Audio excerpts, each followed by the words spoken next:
I've got the look, the drive, so go wild. I've got the move, that really move. Hello, America. With the dust of the draft settled and the giddiness of our fearless leader behind us, it's time to analyze the draft outcome and subsequent power rankings of each team heading into the season. We'll start in reverse power ranking order. XL Tribe Life Power Rank is BS, whatever their official name is. The Tribe are in a tough spot come draft day. With the third pick, they knew the top two pitchers in the draft would be gone. This left a decision to be made between well-rounded Dave Tamaro or newcomer with upside, Frank Gore. The Tribe took the unknown route, going with the man with no first name. Most in the league feel this was the right move to make, as Gore has the potential to be a number one on the mound. The low rank initially is due to Gore's unknown status and worries that the Tribe won't have much meat in their lineup to produce runs. However, if this draft gamble does pay off, they could finish much higher.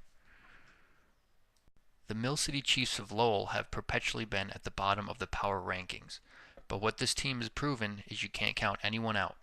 Last winter, they were a legit contender, and GM John G. retained most of his team. Obviously, Hazel will be missed, but every team is one legit ace away from being a contender in this league. The former bomb throwers of Boston are an interesting study. One could say that GM Colin Amadon has been the most unlucky drafter of this league. Worcester is where hitters seem to go to die. Most recently highlighted by the infamous regression of Dave O'Grady's plate presence, nobody wants to see a grown man lose almost 200 points off his batting average. Colin hopes his brother Devin can break that curse. Rounded out with Pat Keating and Tim Anderson, it's real tough to pick where this team will finish. It's always a roller coaster ride with this franchise. The Sasquatch also kept their roster looking similar by retaining league pessimist Jeremy Ellis and drafting back Dave T in the first round.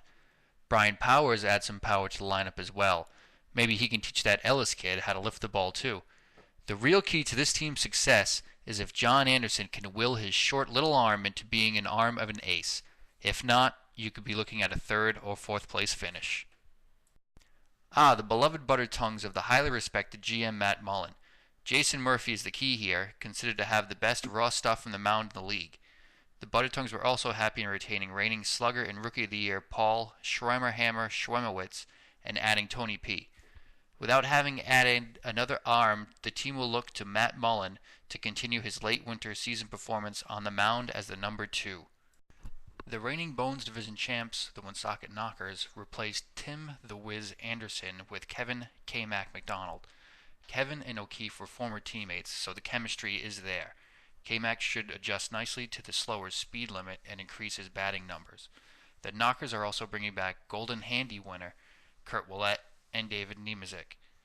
The Knockers will challenge for the Bones pennant. The Blaze threw a lot of stock into DOG bouncing back to his former self. Coupled with the addition of Mike King and Mike Thompson, if O'Grady does rebound to his former self, Taft will just have to sit back and watch his team rack up the wins. Reigning Grenade Division and League Champion Bass Holes are back together. Not much to say here. Big Tim tried valiantly to trade up in the draft to no avail, but ended up regaining his entire championship roster. There's no reason to think that these assholes can't make another run at a Bass Hole championship.